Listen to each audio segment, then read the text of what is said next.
ยาวด้วยฮะสั้นๆก็พอโอเคบ้าน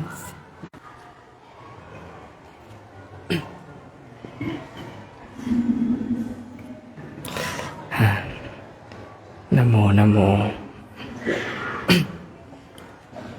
เป็นสามพระทหาร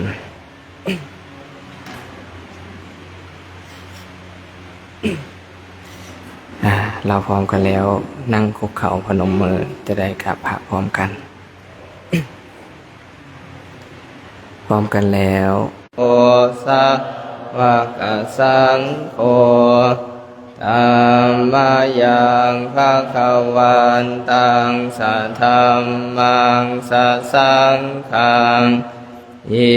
เมหิสกาเลหิเลทุกขตาปันนากาลภูเตปฏิคันหาตุอัมหากังทีฆาลตังหิตายาสุขายาอะระหะโตสาวกสังโฆสังฆังนามามิหันธรรมยังพุทธัสสะภะคะวะโตปุพพะคะนะมะกะลังกะโลมาสินะโมตัสสะภะคะวะโตอะระหะโตสัมมาสัมพุทธัสสะยังพุทธานุสติธัมมานุสติสังฆานุสตินะยังกะโลมาสิอิติปิโสภะคะวะอะระหะมัสสะลัทธิสัพเทวมนุสสานังพุทโธภะคะวะติตาโพวินหิติสุปฏิปันโนภะคะวะโตสาวกสัพพะเอสะภะคะวะโตสาวกโคอาหุเนยโยปะหุเนยโยทาคิเนยโยอัญชลิกาลานิโยอนุตตะ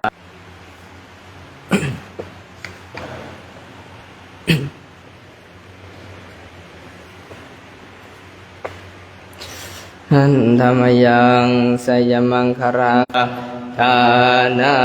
ทิธรรมวิธินาสิตาวะมุนินโทตันเตสัสสะภาวะตุเตสยังได้นิลามิตแขนตั้งขันถืออาวุธคบมือขี่สร้างขายคิริเมฆพร้อมด้วยเส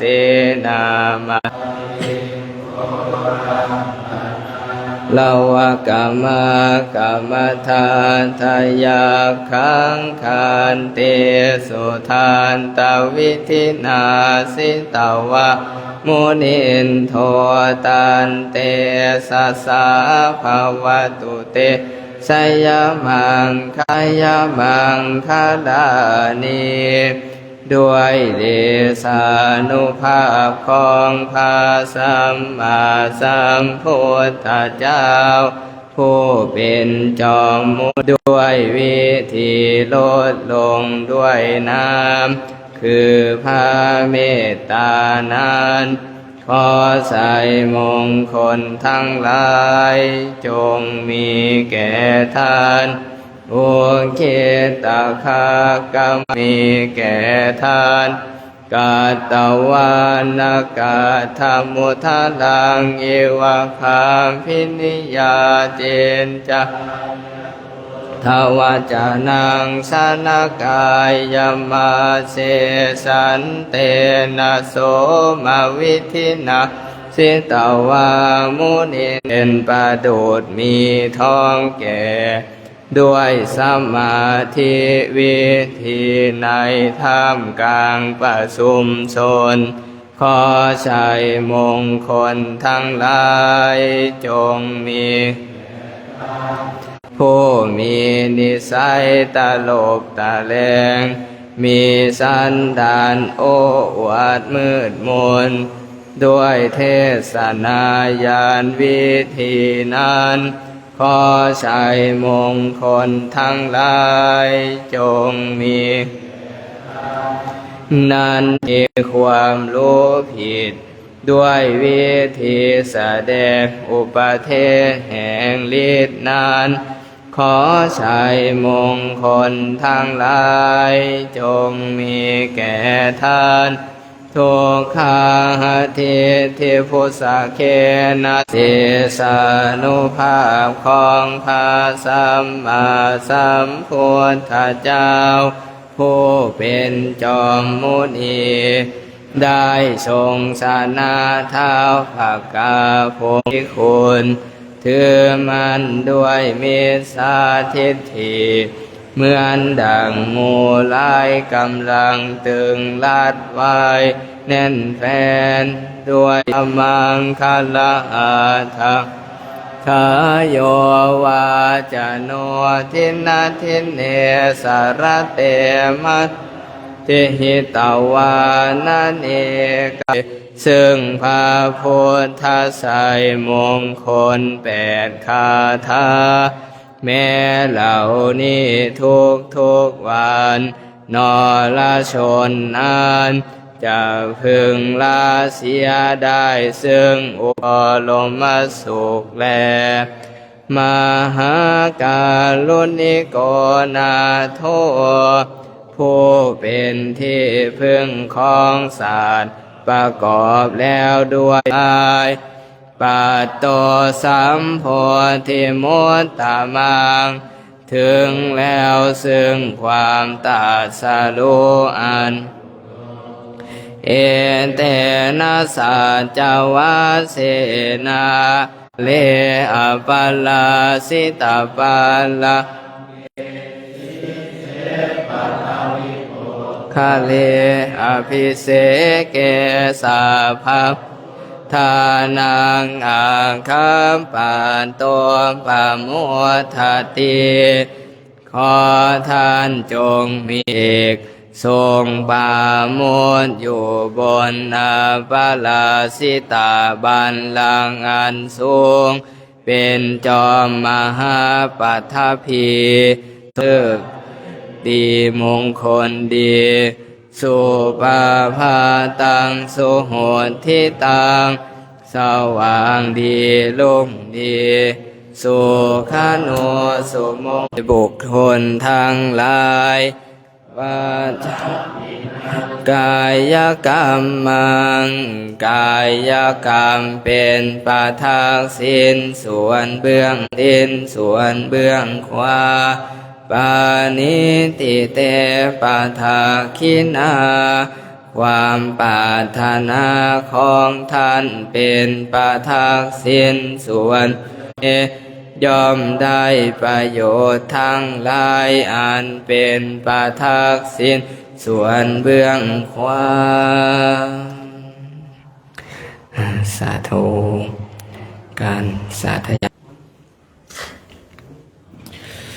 อะระหังสัมมาสัมพุทโธภะคะวาพุทธังภะคะวันตังโมธัมมังนามัสสามิสุปฏิปันโนภะคะวะโตสาหังวันทามิโคอุปัสสะอาจาริยา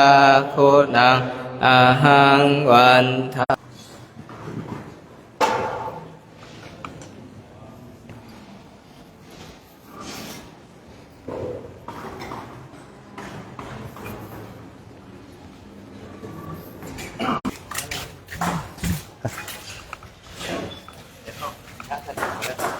ไปที่ไหนนะ ช่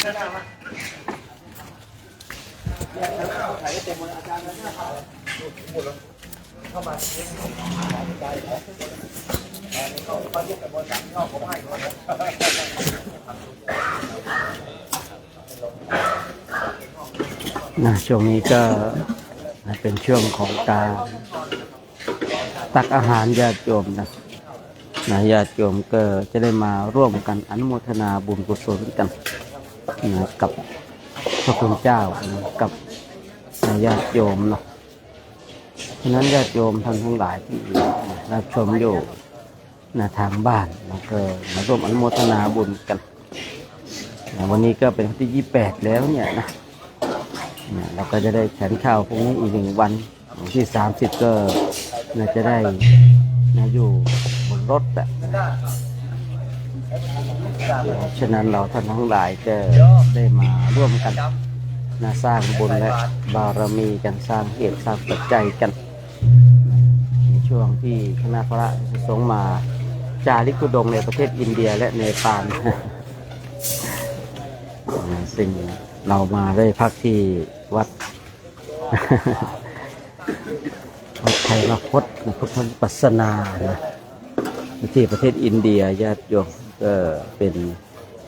ความโชคดีของคณะพระภิกษุสงฆ์องค์สามเณรกันเมื่อคืนฝนตกหนักเลยนะเมื่อกี้นะเราได้พักที่ในห้องกันถ้าว่าไม่ได้พักในห้องพรุ่งนี้มีเฮแน่ญาติโยมวันนี้มีเฮแน่วันนี้ก็เมื่อคืนก็เลยสบายกันพักในห้องกันฝนตกฟ้าร้องลมพัดก็ไม่น่าเป็นห่วงก็ไม่น่ากลัวนะทางชายเพราะว่าขอตัวอีกตัวเด้อคือได้มีร่มมีห้องอยู่กันจิตได้เด็กมาเลยแล้วเด็กที่ใส่บาตรก็เป็นสิ่งที่ดีเลยนะเด็กมาไม่ร้อนนะขอได้ตัวหนึ่งตอนนี้คณะพระสงฆ์ก็เราความพร้อมญาติโยมญาติโยมเองก็ได้ร่วมสร้างบุญบารมีกันเนาะวันนี้ก็มายืนปนมมือตั้งแต่ต้นที่วัดดอยเทพนิมิตรจนมาถึงวันนี้นี่ก็โอ้โหเนาะบางคนบางท่านจะติดตามร่วมสร้างบุญสร้างบารมีบางคนก็ได้มาร่วมกันเป็นเจ้าภาพภัตตาหารบ้างเจ้าภาพน้ำปานะบ้างนี่แหละเป็นสิ่งที่ดีสิ่งที่ประเสริฐญาติโยมการที่เราได้มีโอกาสทำเช่นนี้ก็ถือว่าเป็นความโชคดีของเราเราได้เกิดมาพบเจอพระพุทธศาสนาเกิดมาเจอหลักธรรมคำสอนแล้วเราก็มีความเชื่อมั่นในบุญมีความเชื่อมั่นในกุศลเรามีความเชื่อมั่นว่าเราทำสิ่งที่เราทำกันอยู่นี้จะเป็นสิ่งเกื้อกูลเกื้อหนุนเราท่านทั้งหลายกันฉะนั้นมีโอกาสเราก็อย่าไปทิ้งการสร้างบุญและบารมีของเราถ้าว่าเราทิ้งการสร้างบุญบารมีของเราจะพลาดโอกาสอันดีชาตินี้เราละเลยในการสร้างบุญกุศลในชาติต่อไปโอกาสต่อไปมันก็จะทำให้เรานั้นพลาดสิ่งที่ดีๆหลายอย่างนะฉะนั้นวันนี้ก็คณะพระสงฆ์ก็พร้อมแหละจะได้ตักภัตตาหารกันญาติโยมทุกท่านเนาะร่วม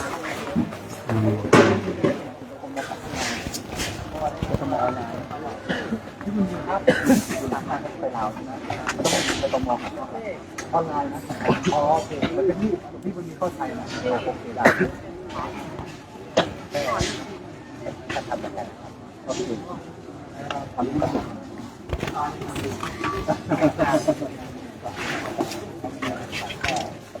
ก็ตำแหน่งแล้วนะ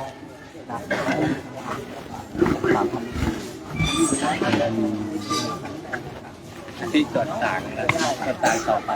สลายพวกส่วนตัวมานะเนี่ยผมฉันสลายไงพอดีจะกลับเลยก็เลยมาเมตตาเลย ขอบคุณมากเลยครับตื้นตันน้ำตาทีไหลอย่างเงี้ยถ้าไม่เหลือไม่ได้กินนะเนี่ย เนอะไม่ถ้าไม่ได้รับความเมตตานี่ไม่ได้ ใช่ครับเขาไม่กลับไม่กลับไม่ได้หรอกยังไม่กลับยังไม่กลับไม่ถึงเราขอเจ้าตุโชคนะ เอาเลยครับนิมนต์เลยครับ เอามาแล้วผมจันโชคนะแต่เมื่อกี้ผมได้ยินเขาบอกไม่จำกัดงั้นใครลูกอ่ะมาแล้วสบายแล้ว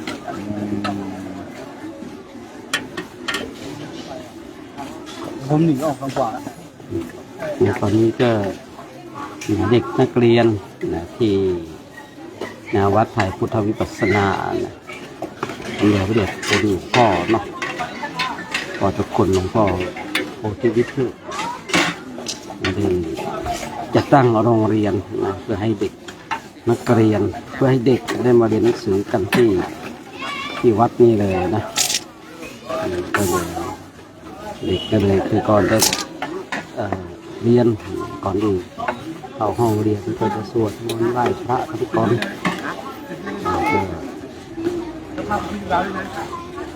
เป็นประเทศไทยไม่ได้ บรรยากาศ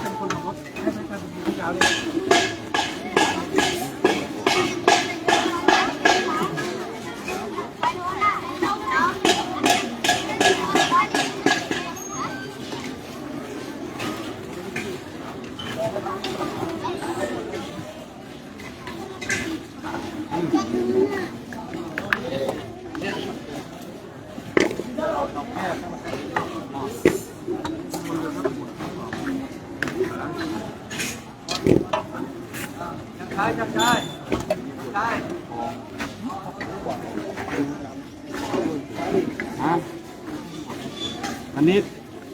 ไอตอนที่กำลังรีวิวโหยไม่ทำแล้วของหวานเนี่ยทำอะไรจะกลับเขาเพิ่งเอามาให้ไม่รู้ใครเอามายังไม่รู้ว่าใครเอามาถวายค่อยก่อน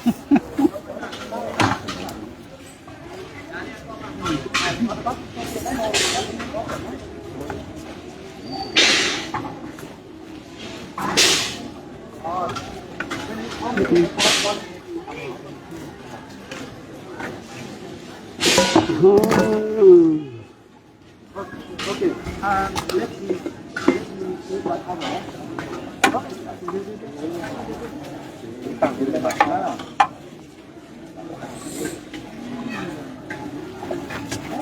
ไปตรงนู้นก่อนไปรับตรงนู้นก่อนตอนนี้ก็เราจะเห็นเด็กนักเรียนมาคอยใส่บาตรกันนะมาคอยใส่บาตรกันญาติโยมญาติโยมก็มาร่วมอนุโมทนาบุญกันอันนี้มีเด็กนักเรียนทางหลวงพ่อเรียกว่าหลวงพ่อวิเทศโพธิคุณนะท่านได้นำพาเด็กนักเรียนมาใส่บาตรด้วยเนาะ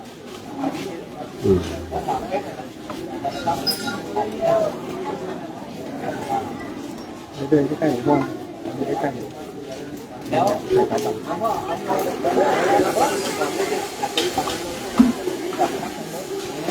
ือแบบนั้นที่สุดท้ายแล้วและของเด็กก็ฝาบาทแล้วเนี่ยอะไรบางฉันได้ก็ได้นะได้ครับถ้าเตรียมตามอัตภาพที่บ้านเขามีลองแอบเตรียมมาให้เขาเด็กแค่ไหนที่เราจะสั่งขึ้นต่อไม่ได้ก็ไปแปะไป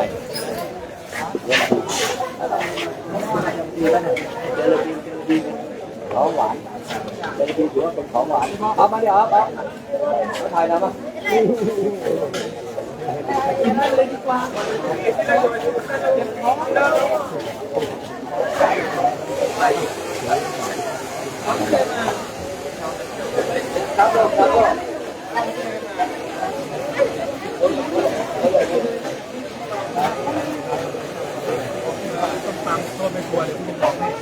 เมื่อวานนี้มีเก็บน้องหลายลูกเอาอย่าง คิดเหมือนกันนะทำมาทำมาบิดอันนี้เอาหม้อเปล่าหรืออะไรมาไว้น้อยเผื่อบางทีของมันเยอะไปยืนได้ไปยืนดูกันยืนอย่างนู้นเลยตอนนี้เปิดหมดแล้วเอาไปดูตัวนู้นเอาไปเถอะยืนไปเนาะเนี่ยจะมาเนี่ยนะเรามีหม้อเปล่าๆสักหน่อยไหมเผื่อบางทีของเป็นถ่ายลงไว้เป็นเพราะว่าอาจจะเป็นเด็กเยอะมากของแห้งนั่นเขาเปลี่ยนทางเดินเปลี่ยนทางไปยืนต่อเลยนี่เป็นแบบที่มันทำหน้านี้แน่นอนนี่ก็ไม่รู้เลยตอนนี้เราก็เห็นบรรยากาศเด็กนักเรียนกำลังเตรียมอาหารกันนายกเกี่ยวเพื่อที่จะใส่บาตรพระภิกษุสงฆ์กันมีเห็นเด็กที่วัดไทยวัดคดพุทธวิปัสสนานี่เกี่ยวเด็กคุณหลวงพ่อเทศโพธิคุณนี่ท่านได้จะตั้งโรงเรียนขึ้นมาด้วยเนาะก็จะมีเด็กนักเรียนมีเด็กที่อยู่แถบนี้มาเรียนหนังสือกันมาเรียนหนังสือกันทีนี้ก็เลยทำให้คึกคักเนาะเป็นวัดที่มีโรงเรียนเหมือนกับบ้านเราสมัยก่อนเนาะแต่ว่าในสมัยในยุคที่บ้านเรานี่เขาไม่ค่อยยอมรับกันเท่าไหร่แล้วเนาะในสมัยก่อนนี่โรงเรียนวัดนี่โอ้โหเนาะคือฮานะแต่ว่าในปัจจุบันนี้โรงเรียนวัดนี่เขาไม่ค่อยจะให้ความสำคัญเท่าไหร่แล้วญาติโยมก็เห็นบรรยากาศเนี่ยคือเด็กนักเรียนชาวอินเดียที่เด็กหลวงพ่อให้การะเนาะซึ่งก่อนที่จะเข้าเรียนนี่จะมีการสวดมนต์นะมีการสวดมนต์ไหว้พระก่อนวันนี้มีโอกาสที่จะได้มาใส่บาตรพระภิกษุสงฆ์กันทำให้ญาติโยมได้เห็นบรรยากาศอีกหนึ่งบรรยากาศเกี่ยวกับการทำบุญของคนอินเดียนะเด็กนักเรียนนะเด็กนักเรียนก็จะได้ทำหน้าที่เด็กชาวอินเดียจะได้ทำหน้าที่ของตนเองญาติโยมก็ได้มาทำหน้าที่ของตัวเองกับทุกโอกาสทุกเวลาทุกความสามารถเราก็จะได้เห็น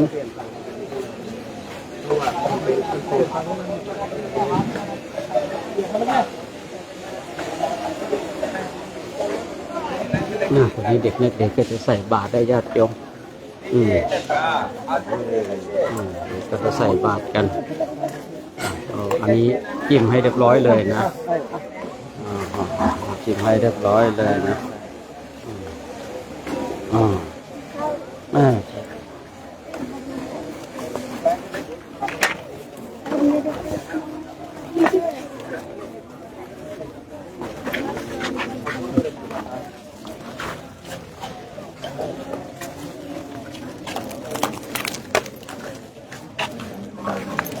แรงสาธุทิศไม่มาเอานุ่มยกไว้ถ่ายภาพบรรยากาศเด็กกำลังเอามือจิบขนมขึ้นมาไม่โดนไปไหนทางนู้นที่กันนะเขาบอกให้ฝาบาท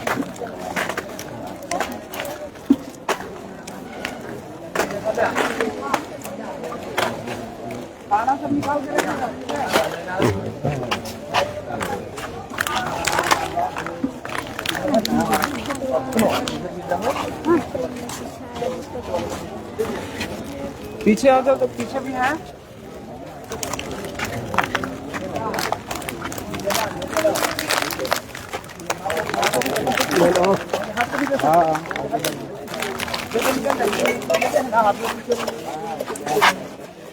और जाओ पीछे वाले को दीजिए पीछे वाले को दीजिए दीजिए ना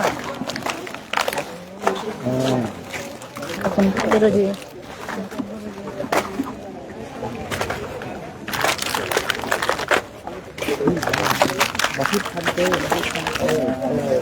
बहुत ठंडे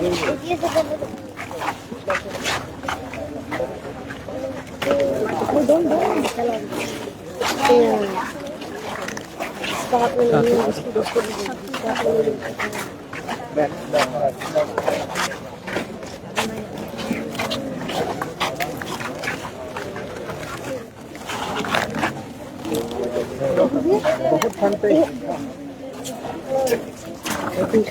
satu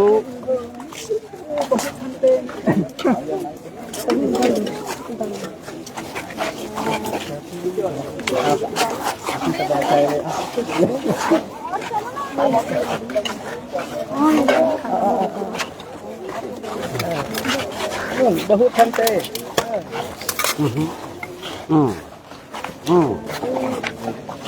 hmm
Никакого будильника нет. Упади курать. Упади.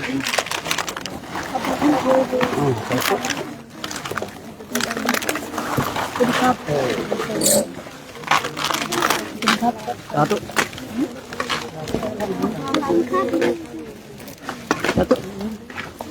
Satu. Satu. Satu.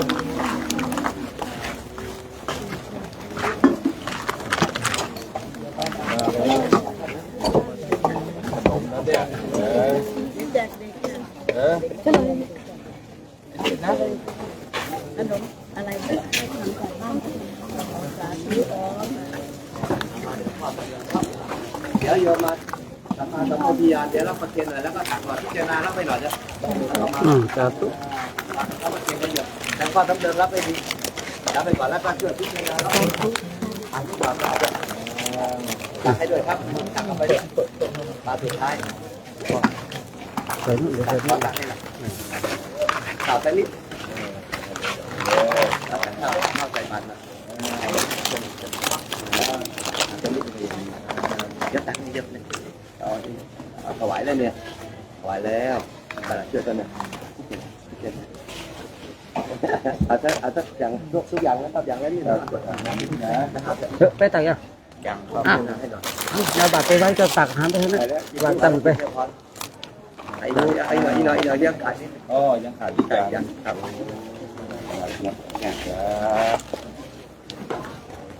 เดี๋ยวรับถวายปัจจัยหน่อยเอาปัจจัยหน่อยเดี๋ยวที่บนจะพิจารณาหน่อยครับเอาข่าวกันหน่อยมาทีหลังครับอาทิตย์ถวายปัจจัยด้วยครับมหาธรรมคันธีท่านเอาข้าวหน่อยครับข้าวโยมมาที่หลัง ครับผม อันนี้มีนะมี ครับผม ปัจจัย ครับ ดักหน่อยเอาสักหมดครับ ไม่ใช่จะให้ถ่ายที่นี่แล้วตอนนี้โอ้วิดีโอดิคุยขนาดนี้วิดีโอดิอารมณ์หายหมดแล้วนะตอนนี้เราอยู่ที่วัดไทยมคตนะพุทธวิปัสสนานะซึ่งมีพระเดชพระคุณหลวงพ่อนะพระวิเทศโพธิคุณซึ่งวันนี้ พระเดชพระคุณหลวงพ่อได้นำพาเด็กนักเรียนมาใส่บาตรตอนนี้เราก็จะเห็นอาหารของคนอินเดียก็จะประมาณนี้เขาก็จะทำลักษณะแบบนี้เลยนะวันนี้ก็เป็นความน่าโชคดีของคณะพระสุสงฆ์ในโครงการจาริกธรรมตามระดับศาสดาที่ได้ฉันอาหารอินเดียกันฉะนั้นให้ญาติโยมนะทุกคนทุกท่านมาร่วมอนุโมทนาบุญกุศลกันก็ขออนุโมทนาสาธุนะนี่เมื่อใส่เอาหลังจากไว้ด้วย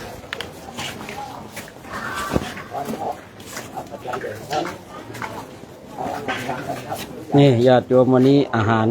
ก็ประมาณนี้เลยนะอันนี้ก็เป็นจาปาตีบ้างเป็นแกงผัดมันอาลูบ้างอะไรบ้างก็ไม่รู้นะนี่แต่ที่รู้จักแน่ๆคือส้มนะอันนี้ส้มรู้จักแน่นอนเนาะอันนี้ขนมนี่ก็สุดยอดเลยนะหวานเก็บเลยเนี่ยขนมอันนี้นะญาติโยมนะเคยชิมแล้วนะอันนี้ก็อร่อยนี่ก็อร่อยนี่จาปาตีนี่เป็นแป้งนี่เด็กนี่เขาทำให้มาเป็นคำเลยนะญาติโยมนี่คือเขาก็ฉีกจากจาปาตีมาแล้วเขาก็จะมีกับข้าวเขาก็ห่อมานี่คือหนึ่งคำของเขานะนี่คือหนึ่งคำของเขาก็ประมาณนี้เลยญาติโยมเดี๋ยวเราไปร่วมกันเนาะ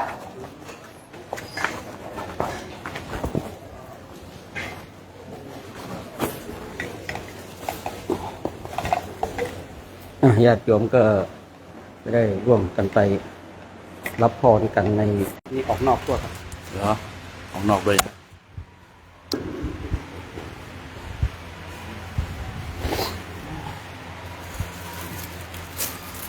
วันนี้สะอาดหน่อยน้ำมูกไหล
นี่วัดพุทธวิปัสสนา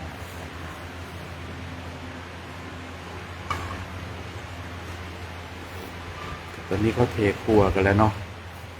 เขาเทครัวกันแล้ว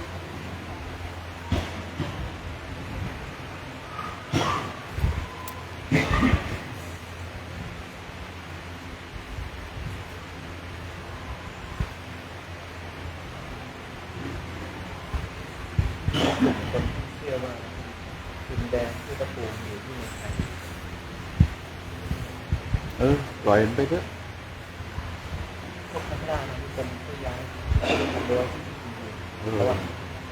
ปล่อยมันไปเถอะอย่าไปยุ่งกับมันนะไม่เป็นมงคลเป็นมงคลดูไปคุ้มค่าฮะอันยังทำไมไม่เอาภาชนะมาเอาผงมาใส่เลยมันก็เละดิเอาภาชนะมาใส่นี่เนี่ยแล้วใส่ไปแล้วก็ไปตักวางเนี่ยมันเป็นแบบเนี้ยไอ้ถาดไอ้นี่มันก็ได้ถาดที่ยาวๆนะเนี่ยขนาดเนี้ย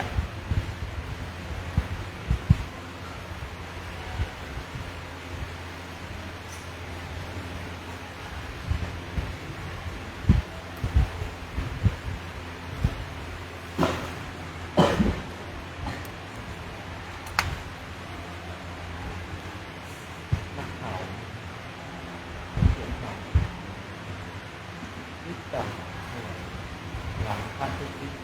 เข้าให้ความร่วมมือมอบตัวอะไรว่าโดนไปหรือยังผมขี้เกียจดูตามข่าวมอบตัวก็ขึ้นหลายวันไม่ได้ฟัง มอบตัวนี่คือว่าติดคุกเลยนะประกันเลยนะเรื่องเงินดูของคึกติดแล้วตาวัญญัติมาขายนี่ของแท้เลยเนี่ยนี่โอ้รู้เอาแค่วันนี้ได้ตรงนั้นมาภูมิใจโอ้โชคก็ถ่ายหลายอย่างเลยเนี่ย จัดคำให้เลยนะเนี่ย จะใช่สิเป็นคำเลยเนี่ย คำเลยเนี่ย มีขนมอะไรเขาก็ไม่รู้เนี่ยอ๋อ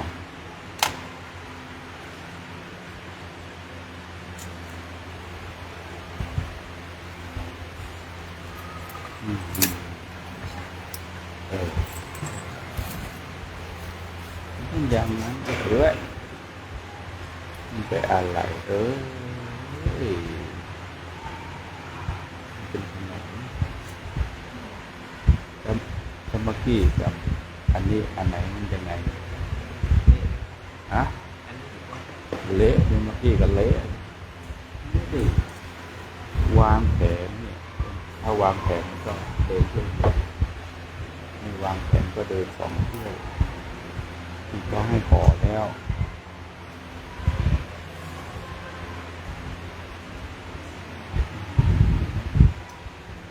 หวานชื่นใจ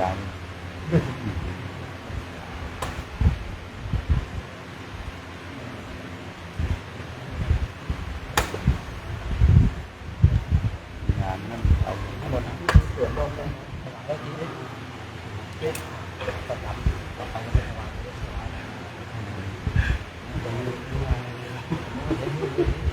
ต่อต้านถ้าสิ่งนี้การต่อต้านให้มีมาเลย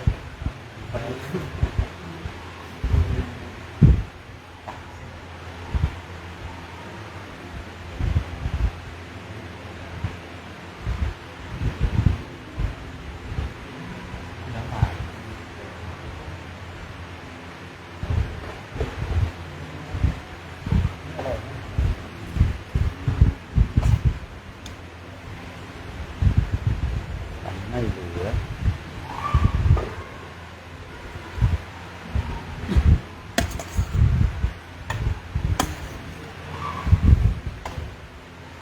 คุณไม่ต้องคิดมากหรอกของหวานนั้นจะไปทานได้ยังไงใช่ไหม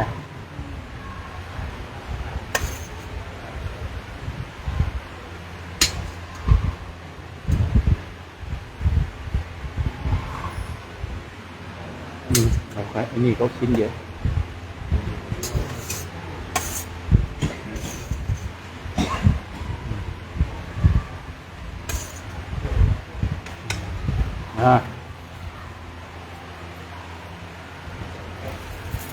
นี่ต้องไปถามเดินถามที่พระคุณเจ้าใครที่ทำงานไหน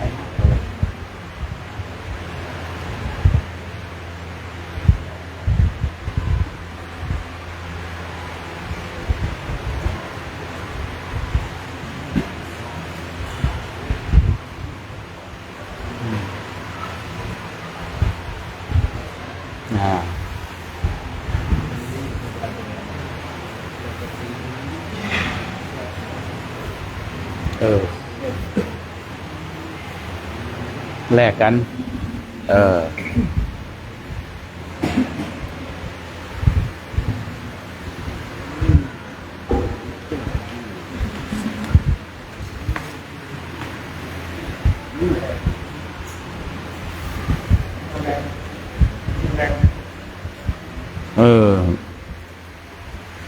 พระคุณเจ้าลองฉันดูเถอะ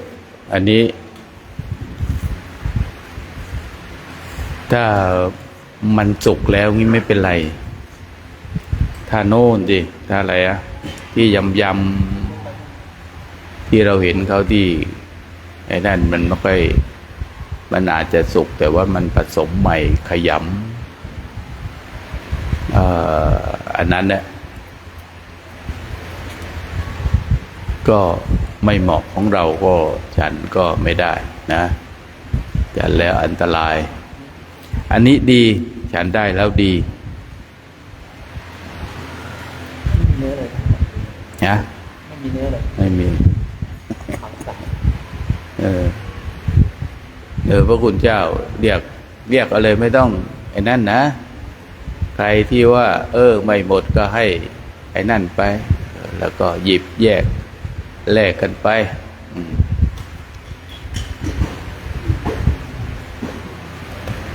ฉันมาลองดู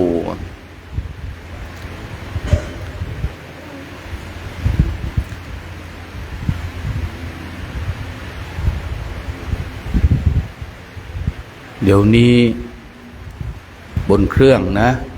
เครื่องบินการบินไทยมีอาหารอินเดียเชฟอินเดียขึ้นมาทำนะแล้วแต่วันนี้มันมีศิลปะของแต่ละชาติเนาะทำอาหารวิถีชีวิตความเป็นอยู่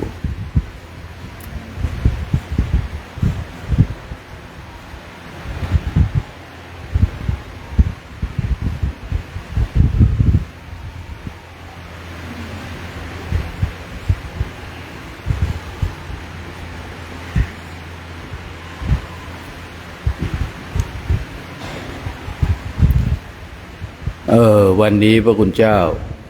ของเราก็ทำความกตัญญูพื้นที่อาศัยอะไรพอที่จะช่วยกันดูแลรักษาเพราะว่าเป็นบริเวณวัดก็เป็นของสงฆ์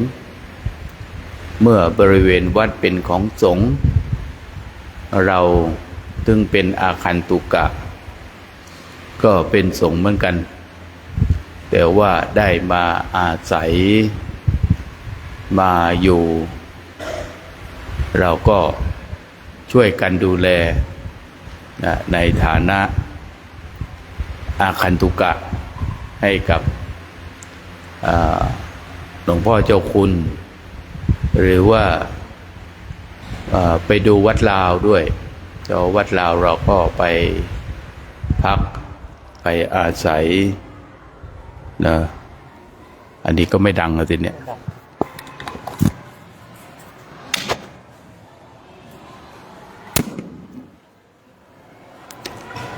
ไปพักไปอาศัยแล้วเราก็ไปดูแล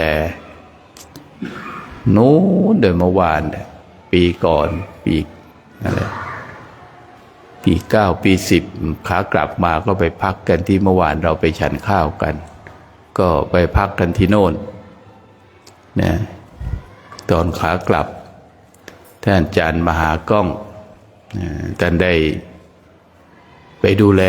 พระคุณเจ้าจะมาจำพรรษาอยู่กับท่านอาจารย์เขาก็ได้อยู่วัดนี้ก็ได้อยู่วัดลาวก็ได้ติดต่อท่านมานะต้องการอย่างภาวนาไม่อิ่มใจจะมาภาวนาต่อก็ได้นะพื้นที่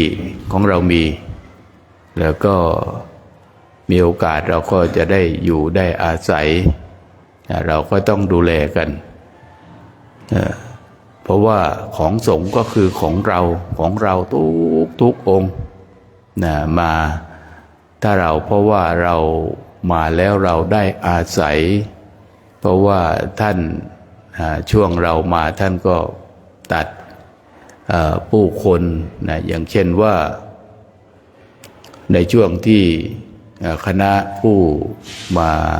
แสวงบุญเข้ามากันเราก็อยู่ในจุดหนึ่งตอนนี้คณะผู้แสวงบุญเขาร้อนก็เหมือนกับเราท่านก็กลับกันไปแล้วเตรียมกลับกันไป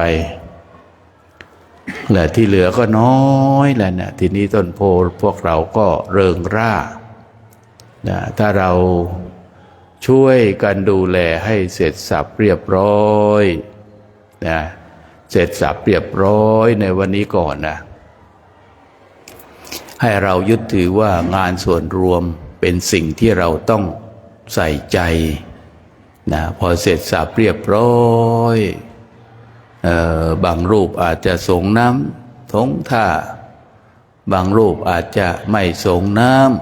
ำก็ไม่เป็นไรมันเป็นสิทธิ์ส่วนแต่ละองค์ เหลือจากนั้นถ้ามีเวลาพระคุณเจ้าก็อาจจะไปรู้สึกว่าญาติโยมที่เขาถวายปัจจัยมานี่กำลังคิดถึงว่างั้นเถอะอาจจะไปดูผ้าดูอะไรที่มันอยู่ที่ในตึกนะเขารับจากที่ตึกที่พระคุณเจ้าที่วัดข้างวัดศรีลังกาซอยนั้นเขาเรียกว่าซอยละลายความละลายทรัพย์ของพระคุณเจ้าของญาติโยมกันไปเถอะตอนนี้ไม่ค่อยมีคู่แข่งไปแย่งเนี่ยไปต่อรองราคากันของอย่างเดียวกันขนาดผ้าแบบเดียวกันผืนเดียวกันแต่ราคาแตกต่างกันขึ้นอยู่กับเทคนิควิธีการพระคุณเจ้าพระคุณเจ้าเราต้องดูนะสมมติว่าเราชอบผ้าผืนนี้เราก็ต้องเล่นเกมก่อนสิถามมันไปก่อนแล้วเจ้าของโรงงานซาลาเปามันตั้งใจฟังเลยว่าหลวงพ่อรู้ขนาดนั้นเดียวว่าวิธีการซื้อของขายของอันเนี้ยนะแล้วผมเป็นคนขายของนะว่าเราชอบอันเนี้ยเราก็ต่อไปดิต่อไปต่อไปแล้วก็เบี่ยงเบนความรู้สึกของคนขายเราก็ไปดูผ้าพื้นโน้นไปดูผ้าพื้นนี้วนไปเรื่อยๆมาวนมาคือแขกเขาเนี่ยคุณไม่ต้องไปเกรงใจเขาก็จะลืมมาให้คุณดูเอาที่คุณซื้อเขาไว้ได้คุณก็ไปดูไปแล้วก็ไปซื้ออันโน้นบ้างแล้วก็มาซื้ออันนี้บ้างแต่ไอ้ผืนที่คุณจะเอาจริงๆเนี่ยนะเจ้าคุณก็ต้องถือไว้นะถ้าคุณจะมาต่อไอ้ผืนนี้ให้ได้จริงๆโดยแบบคุณไม่สนใจไปเอาไอ้ของถูกๆแล้วก็ไอ้ของที่ว่าดีที่สุดในอันเนี้ยคุณก็มาต่อกันอีกทีแต่คุณต้องถือไว้นะถ้าคุณไม่ถือเอาไว้นะมันจะหยิบแวบมันก็เปลี่ยนคล้ายๆกันเอาออกมาก็เป็นอีกวิธีการหนึ่งอันนั้นวิธีการขายของเขาขายอยู่แล้วเขาขายแน่นอนนะพอเสร็จแล้วเราก็เอาไอ้สิ่งที่เราปรารถนาเราถือไว้เลยอันเนี้ยถือไว้แล้วก็ต่อไม่เอาเดี๋ยวพอต่อมามันก็ต่อมันก็ลงนะต่อแล้วก็จะลงมาเองเราทำเป็นไม่เอาบ้างเอาบ้างไอ้นี่มาแถมบ้างอะไรบ้างก็เทคนิควิธีการที่พระคุณเจ้าจะได้จัดการไปได้มันต้องมีวิธีการเหมือนกันนะมีวิธีการเพื่อที่จะได้เรียนได้เข้าใจในส่วนที่เป็นไปในส่วนที่เราพอจะเอาไปได้แล้วก็ของบางอย่างก็หิ้วขึ้นเครื่องนะบางอย่างก็หิ้วบางอย่างก็วางใต้ท้องแบบ แบบที่เราเอามาน้ำหนักเราก็พยายามแชร์กันจับกลุ่มกันใครที่มันมีน้ำหนักที่พอจะอะไรได้ให้มันไปได้กันนะไปได้ไปช่วยกันไปช่วยกันคือต้องการว่าให้พระคุณเจ้ามีโอกาสแล้วเราก็ควรที่จะทำอะไรได้เราก็ทำของเราไปแต่สิ่งหนึ่งเราต้องมีจุดมุ่งหมายว่าเรามาบูชาธรรมไหว้พระปฏิบัติธรรมเพื่อถวายเป็นพุทธบูชาต่อใต้ต้นพระศรีมหาโพธิ์ของเราส่วนนี้เป็นส่วนเล็กๆนะส่วนเล็กๆส่วนน้อยๆให้เราได้ศึกษากันนะเอาไปฝากเป็นศีลน้ำใจนะของอะไรบางทีเราเอาไปให้ไปถวายครูบาอาจารย์ของเราจริงๆท่านมีเยอะนะท่านไม่ได้ขาดแคลนแต่เราไปถวายเนี่ยครูบาอาจารย์ของเราก็ระลึกว่าท่านก็ระลึกถึงเราเหมือนกัน นะท่านก็ระลึกถึงเราเหมือนกัน เมื่อท่านรับของเราไปท่านก็จะเก็บไว้หรือว่าท่านก็จะทำบุญต่อนั้นก็ให้เป็นสิทธิ์ของท่านไปแต่เราไปบูชาคุณครูบาอาจารย์ของเรานี่ก็ถือว่าเป็นสิ่งที่ดีนะและเป็นการหรือว่าเพื่อนผู้ประพฤติพรหมจรรย์ด้วยกันมาอยู่ด้วยกันหรือว่าที่เราไปแจกจ่ายญาติโยมก็ดีบางคนญาติโยมบางคนเขาก็มีเยอะแยะเราไปให้เขาก็เป็นน้ำใจเล็กๆน้อยๆน้ำใจที่เราไปให้มันเป็นสิ่งที่ไม่มีราคาแต่มันมีคุณค่าสูงส่งโอ้ยท่านก็ไม่ลืมเราเหมือนกันนะฝ่ายผู้ญาติโยมผู้สนับสนุนถ้ากลับไปแล้วนะเรานะพร้อมที่จะพิจารณาไปแล้วก็เป็นปรมัตถ์ปรมัตถ์ก็บอกโอ้ยเป็นไรหรอกโยมมันต้องไปเอาเนาะมันเป็นปรมัตถ์นะมันไม่ได้มันต้องไปให้มันเป็นรูปธรรมเล็กๆน้อยๆนะของท่านถึงบอกว่าไปที่ไหนก็ให้มีของฝากเล็กๆน้อยๆติดไม้ติดมือไปเนี่ยไปซื้อไปดูของนะไปดูของเราต้องดูให้ละเอียดให้เรียบร้อยนะอย่าไปใจร้อนอย่าไปใจร้อนอย่าไปอยากถ้าเราไปพิจารณาสิ่งของแล้วเราอยากได้แล้วเราจะได้ของที่สมประสงค์แต่มันไม่สมประสงค์คือมันไม่ดีพอเพื่อนเข้ามาแบบเดียวกันยี่ห้ออย่างเดียวกันแต่ราคาสมมุติได้อีกคนหนึ่งเผินหนึ่ง10 บาทสมมุตินะเผินหนึ่ง10 บาทอีกคนมันซื้อ3 บาทไอเราซื้อ10 บาทเต็มพอรู้แล้วก็ไม่ต้องไปคุยโม้นะเก็บเงียบแหมเสียความลูกกำนันเหมือนเนาะไม่น่าเลยเนี่ยนะไอ้นี่บอกสูตรไว้ให้แล้วนะไม่งั้นแหมไม่ได้บอกสูตรไว้ให้แล้วเราก็ไปอย่าไปใจร้อนอย่าไปใจร้อนในการดูของนะดูไปสมมติว่าคุณเลร้านนี้ไปร้านโน้นมาวนไปวนมาไอ้ผ้าผืนเดียวนั่นแหละถ้าคุณอยากจะได้เยอะๆแล้วคุณก็ถามไปเรื่อยๆไม่ใช่เจอปุ๊บเอาปั๊บถูกใจอันนี้มันได้ของถูกใจแต่มันจะช้ำใจเรื่องราคาต่อเพื่อนเอามาให้ดูกันนะบางคนพอรู้และอย่างเดียวกันแล้วทำเป็นเก็บเงียบนึกในใจเนาะไม่ได้นะต้องใจเย็นๆใจเย็นๆดูแล้วก็ไปนะค่อยๆเลือกค่อยอะไรไปสรุปแล้วว่าวันนี้เราต้องดูแลทำการพื้นที่ให้เรียบร้อยพอเรียบร้อยเราก็มาประชุมกันว่าเรียบร้อยแล้วเราก็บางรูปก็บอกว่าจะไปส่งน้ำบางรูปก็ชวนกันไปไม่ส่งไปแล้วก็โน่นเลย4 โมงไปพบกันใต้ต้นโพ4 โมงเย็นนะ4 โมงเย็นไปพบกันที่เดิมหรือบริเวณใกล้เคียงนะใครไปก่อนก็ไปจองพื้นที่กันไว้เนาะนั่งไปเรื่อยเดี๋ยวเราก็ค่อยๆเบียดเข้าไปเดี๋ยวก็ออกย้ายไปเองเขาเห็นเรานะไม่ต้องเข้าไปข้างในมันที่น้อยแล้วก็การจะพูดฟังบรรยายการจะสวดมนต์จิตมันก็ไม่ค่อยเป็นสมาธิข้างนอกที่เรานั่งกันเมื่อวานก็ดีอยู่แล้วนะเมื่อวานก็ดีอยู่แล้วแถบบริเวณข้างนอกนั่ง ดีอยู่แล้วเนาะเอาแล้ววันนี้ก็ถวายพระคุณเจ้าในเช้านี้ก็ขอให้พระคุณเจ้ามีความเจริญในธรรมกันทุกรูปทุกองค์ทุกท่านด้วยเถิด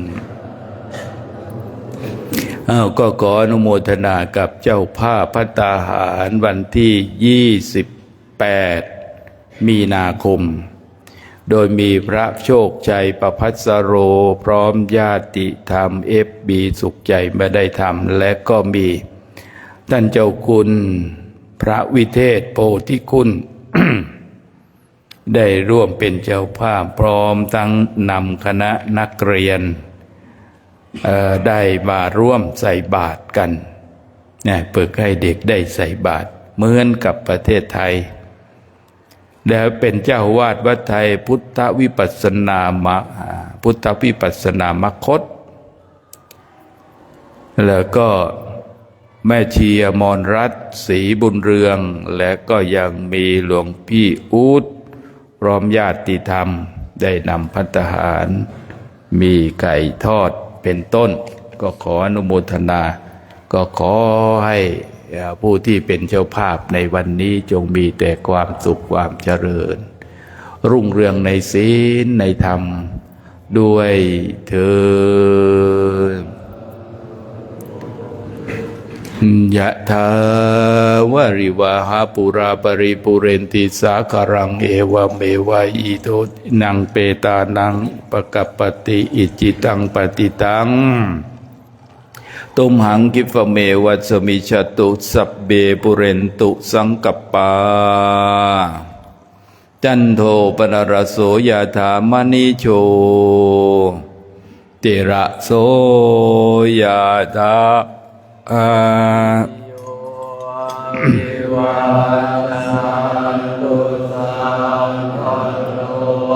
โกวินันจันตุมันเตมภวันสุขีติกายยุโกภวังอภิจานาสิเลนสานิจจังวนปัจจัยโนจันตารวนธรรมวัฏันติอายุวันโนสุขังพลังอายุโตพลันโตเทียวันนั้นโตปฏิภาณนันโตสุขันสันทาเมธาวิสุขังโสอธิคาจติยายทานพลังวันสุขันจะปฏิภา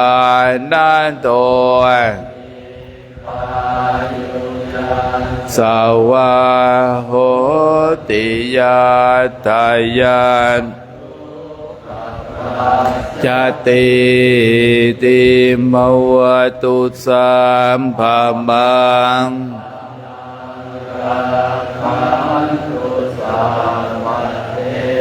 วันตาสัพพุทธานุภานันสันทานโสติภาวันตุเตปะมังคลังรักปะเทวตาสัม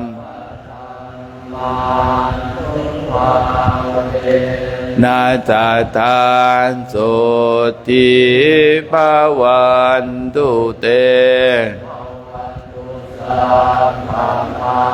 กาลังรักขันตุสัพ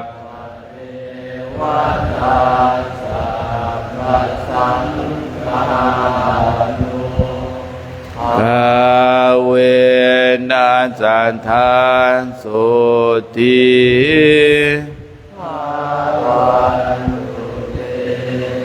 อันธรรมยังธาตุปฏิกุลปินทปาตังพนามาเส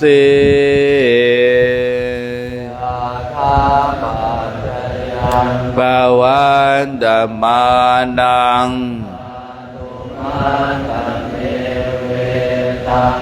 ยันติตังเป็นทปาก กะกุกะโกนจะโกจะปัวกะโลนทานตุงบันตะโกนิจิวสุญโยเป็นทัปปาอาจิโกจานิโยอิมังปันดาวะอาติวิติจันโยจายาติสาธุสาธุนิมนต์พิจารณาอาหารกัน